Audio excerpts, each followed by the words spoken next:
a few. He's good at kind of like the Night's Watch in Game of Thrones. They fight things that are outside of the known regions that some people may think is fictitious. Like, for example, in Game of Thrones, the White Watchers, everybody's like, those things don't exist. They're myth. There's no such thing as those anymore. Well, weasels are kind of like our White Walkers in this setting. There was a great war, and everybody believes that the weasels have been killed off. And so they believe that the Guard is not quite as useful as it used to be. There is some political disjointment throughout the Guard as far as who should really be in charge of things, who should be kind of making decisions for each village and things like that. To go a little bit further, the Guard are kind of like rangers. They're not quite like policemen of the mouse territories.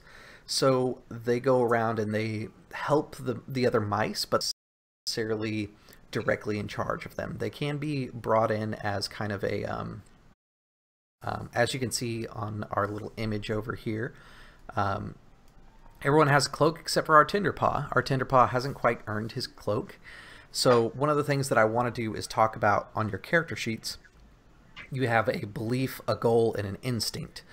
I want to talk about how those play into the game real quick first, and then I want you guys to kind of tell me about who your character is, because these are the things that are going to guide your character throughout the story. And then we'll talk about traits and give kind of a basic rundown of how die rolls look, and then we'll jump right into it.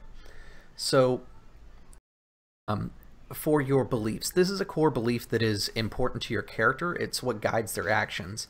It's like saying something like, I believe that the Guard is here to help people. That should be what you do when you guide people through, guide your character through the world, is that you should use that as a way to basically show your actions through the world. There's something crazy going on with cameras right now. Yeah, I'm having some problems too. I'm going to reconnect.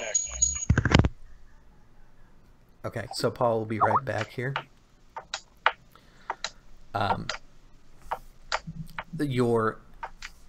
That was your belief. Your instincts are kind of like ways to build in a macro for your character is the best way to think about it. Basically, if a situation comes up, it allows your character to say, oh, I'm always ready for that sort of thing, or I'm always prepared for something like this to happen. This is what I do in the event of this, that sort of thing. Lastly, you have, let me pull this up here. Sorry, your goal. Your goal is specific to the session. It should be something that you can accomplish during the session. Some of you have goals that maybe cannot be necessarily accomplished in the session. For example, the Tinderpaw has earned my cloak. Depending on the course of action during the story, the Tinderpaw may earn his cloak, but it may not happen as well. These are things that could succeed, but they are your character's goal. When you are playing the game, you can play towards these goals and instincts, beliefs, and that will gain you rewards. These rewards allow you to advance your character through rolling the dice. Basically, passing and failing checks is how you advance in this game. Every roll is considered a check, so everybody kind of follows along with that. Let me see here. Let's see, Carol, if you would like to go first, let's hear about Rebecca's beliefs, goal, and instinct. Sure. Her belief is that the Guard exists to help those,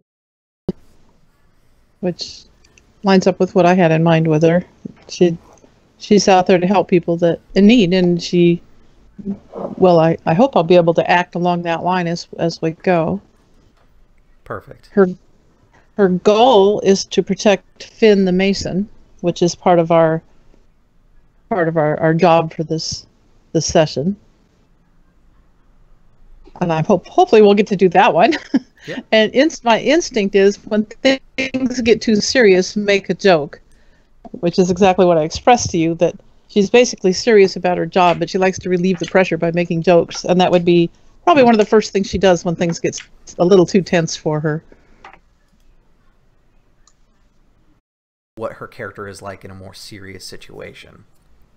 Paul, are you with us still? Maybe? I heard the microphone rub. Yeah, same here.